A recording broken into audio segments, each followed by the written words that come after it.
For more, I want to bring in NBC News Justice correspondent Pete Williams. Pete, it's great to have you. What do we know? Well, what we know is that she died today at her home in Washington. The Supreme Court is saying that it was pancreatic cancer, which is what everyone feared with her. You know, she had 4 different kinds of cancer, 4 different battles with cancer, including colon cancer and lung cancer. But it was clearly the pancreatic cancer, which has a very bad survival rate. That was the most concern. And tonight, the Supreme Court said that she died of metastatic pancreatic cancer. The Chief Justice, John Roberts, has put out a statement. He says, "Our nation has lost a jurist of historic stature.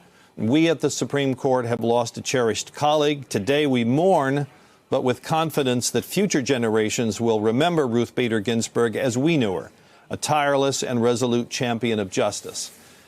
But I think the question you raised, I mean, we have to look backwards and we have to look forward tonight. We look backwards at her astonishing career, a woman who started out after law school unable to get a job anywhere because law firms wouldn't hire her, to becoming perhaps arguably the most powerful lawyer, the most powerful judge in the country. Certainly the leader of the court's liberal wing and the person who assigned the opinions when she was in the majority. But we also have to look forward to the point that you just made.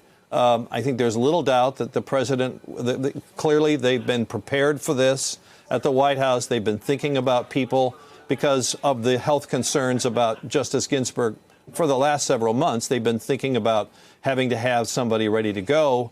So I assume the president will move relatively quickly. And as you just said, Mitch McConnell has said that he's determined to do this. Never mind the problem that happened with Merrick Garland after Justice Scalia died, who could never even get a hearing.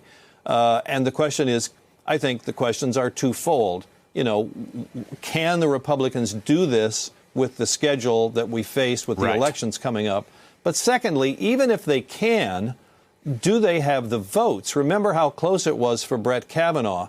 And I think you have to ask yourself, would Lisa Murkowski of Alaska, would Susan Collins of Maine, would some of those Republicans who are on the edge vote for, really, it doesn't really matter, anyone that the president nominates at this point, given that the president's first term has almost come to an end and we don't know what the outcome of the election would be.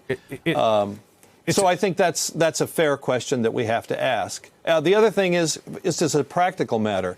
The Supreme Court's new term will start in just a matter of 2 weeks. The first Monday in October is the traditional time.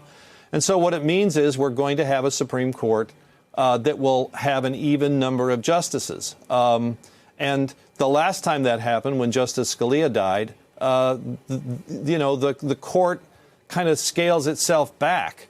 When you face the possibility of these tie votes, it's harder to transact a lot of business. On the other hand, it leaves the conservatives now with a determined majority on the court. Even though it's just 8 justices, they're really only now just 3 liberals and 3 dependable liberal votes, I guess you could say. So, it's going to make this new term starting off in a very strange way. And remember, we have some big cases, including the future of Obamacare, a case that will be argued just the week after the presidential election.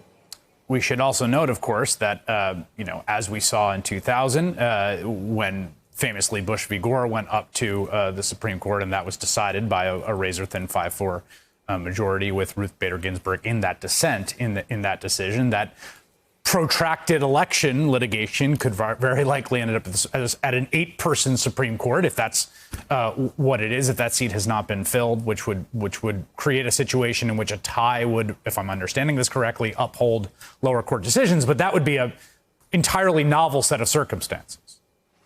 Yeah, as a technical matter, a tie doesn't uphold anything. It's just as though the case was never argued. Right. But the lower court, whatever the lower court decision remains, it prevails.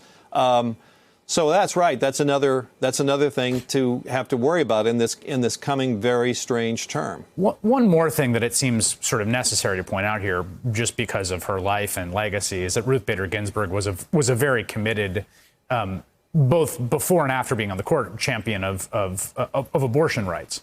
In her jurisprudence on the court and in her life as a litigant and advocate before then.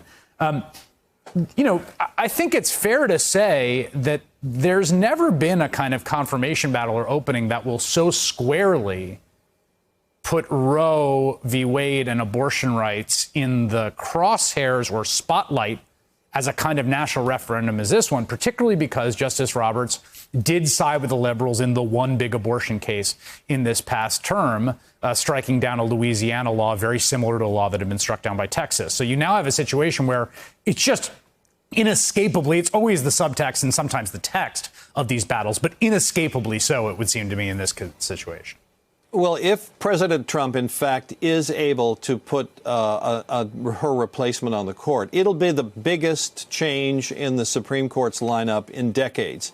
Certainly much bigger than Justice Kavanaugh's replacement of Justice Kennedy, because remember that Justice Kennedy voted with the conservatives as often as he voted with the liberals, bigger than the replacement of Sandra Day O'Connor by Samuel Alito, which moved the court to the right. But if Donald Trump is able to put Ruth Bader Ginsburg's replacement on the Supreme Court, then that really moves the Supreme Court decidedly to the right for decades to come.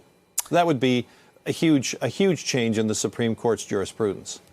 Pete Williams, thank you so much for joining us at the last minute here tonight with this very sad and monumental news. I really appreciate you coming on. Thank you. Of course.